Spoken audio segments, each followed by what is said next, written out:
Hi, this is Dr. Vijay and welcome to the podcast on health and wellness.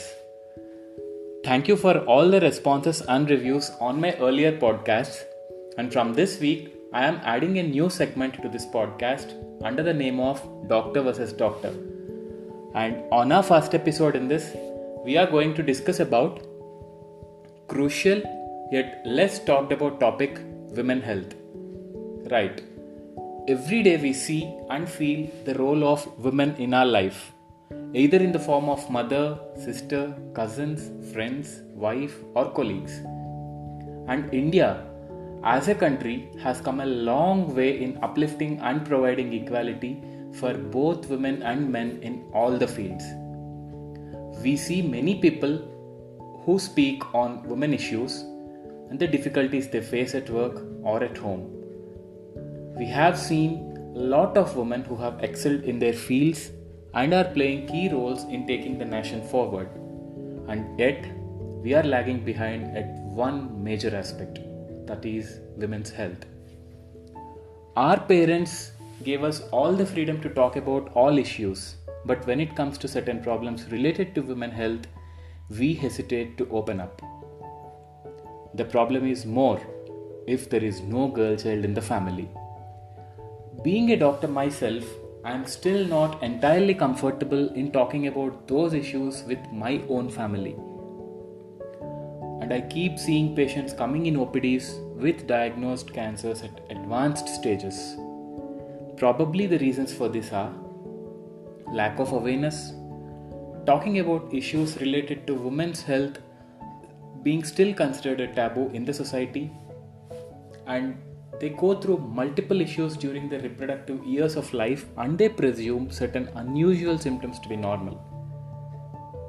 And most of the times, they keep worrying more about their family's health rather than their own. And certain societies still consider a woman as someone who is there just to take care of the family.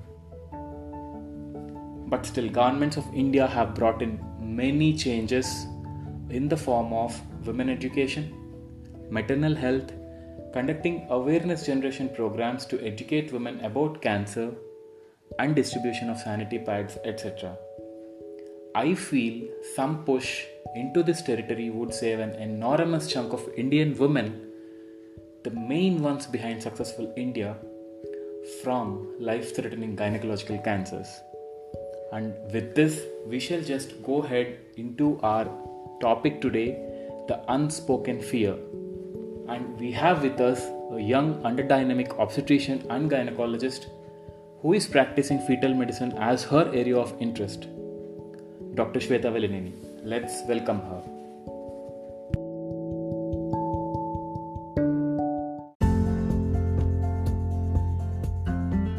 Hi, Dr. Velineni, how are you? Hello, Dr. Vijay. I'm fine, thank you. How are you? I'm fine too, Shweta.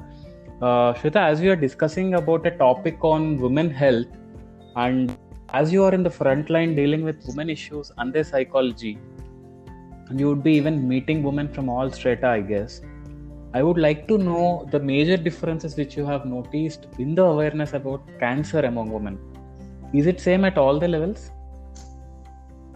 As you rightly said, Dr. Vijay, I get to see patients from different strata. I noticed entire spectrum of people ranging from either too worried about their trivial symptoms or totally ignorant even if they develop any symptoms. So awareness plays a major role not just in the treatment point of view but also helps in relieving them from that psychological stress.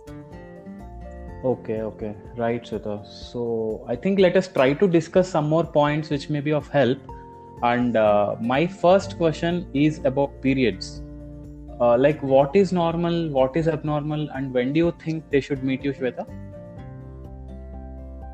Yes, this is a very rightly asked question on this platform which needs to be clearly understood, because I have patients comparing their menstrual cycle to others and keep complaining that my friend bleeds for 2 days while mine lasted for 5 long days. So let me tell you that every woman is biologically different from one another, and at the first place, do not compare with others. A normal period interval will last for about 21 to 35 days. That means you can get your periods or wait for it 7 days before or after the expected date of your cycle. So the duration can be anywhere lasting between 3 to 7 days. When we are talking about the quantity of bleeding in each cycle, the normal volume will be around 5 to 80 ml of blood. In simple language, it can be from 1 teaspoon to 5.5 tablespoons. So if you aren't sure that how much of blood you lose in a cycle, but you suspect that you're bleeding heavily, you may consider using a menstrual cup, which is a silicone rubber cup which is reusable, and it is inserted inside the vagina, using this cup instead of an conventional sanitary pads. So this will help us to capture the flow and measure the volume. So if you find any alteration from the normal cycle, like intermenstrual bleeding, postcoital spotting, or postmenopausal bleeding, you can definitely need to book an appointment with your doctor.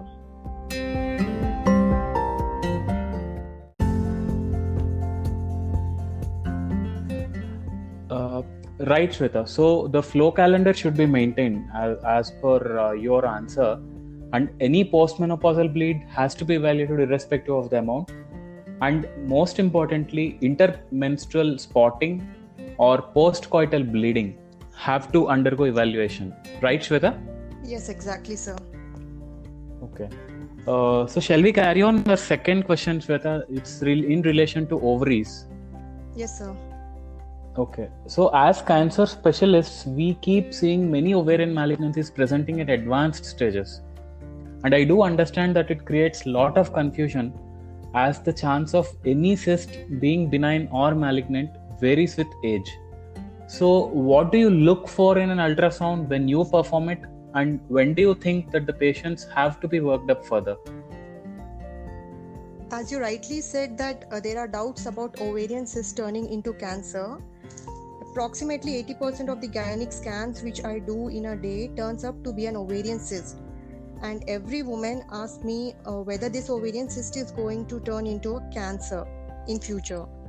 So we most of the time try to assure that it's okay to have an ovarian cyst and it is not cancerous, and it may go on its own. So simple differentiation between ovarian cyst and ovarian cancer are always not simple.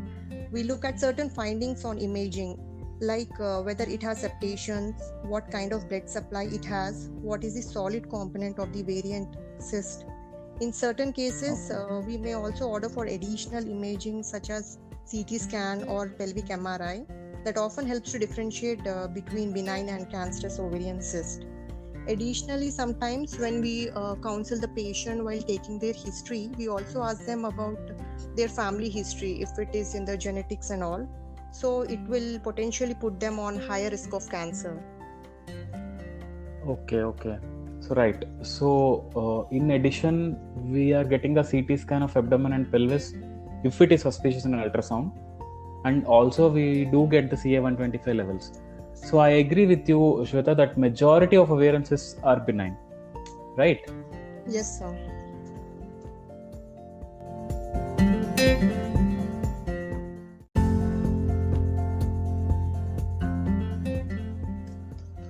So, and moving further, if we talk about cancer of the cervix, what are the most common presentations in your clinic which would make you feel suspicious, doctor? So symptoms of cancer cervix are quite similar to other gynec conditions, like patient complaining of spotting or bleeding and between their periods for more than 6 months, longer duration of periods with heavy flow. They often keep complaining of bleeding or pain during the intercourse. We also see women complaining of vaginal discharge, which is blood tinged. In elderly women, we notice postmenopausal bleeding. So when in our routine internal examination, if patient complain of severe pain while examining, so it should not be ignored. Okay. I just want to add one more question to this, Shweta. Actually, I just want to know how aware are people about HPV and vaccination? Yes, the cancer cervix is caused by something called the HPV, that is the human papilloma virus. which disappears on its own. But if there are also chances for it to turn into cancerous cells, and that is where we offer them pap smear test. Okay. So you mean to say that screening at regular intervals will definitely help in early diagnosis, and testing with a pap smear screening test itself, and vaccination against HIV will also prevent a lot number of CS cervix cases in India, right, Shweta? Yes, sir. Always recommended, sir. Okay. Thank you so much, Shweta. So what would be your final message which you want to give to our listeners, because our topic is about the unspoken fear? I think the best and most efficient way to tackle these unspoken yet fear topics is just by talking about them with our friends and family members, getting regular checkups done, being aware of what is right and what is wrong, reading the right information on internet, and finally getting screening and vaccination done as per your doctor's advice. Okay. So that's the right way to sum up our topic, Shweta. I think the last thing which you have told us about reading the right information on internet is really important, because daily, day in and day out, we just keep seeing patients coming in with lot of negative information which they see actually.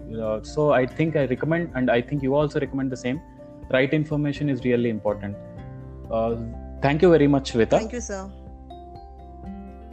So that's all, my friends. For more information, you can leave a voice message here or on our personal web pages, the links of which are provided. And thank you and good luck till we meet next time with another topic. Thank you.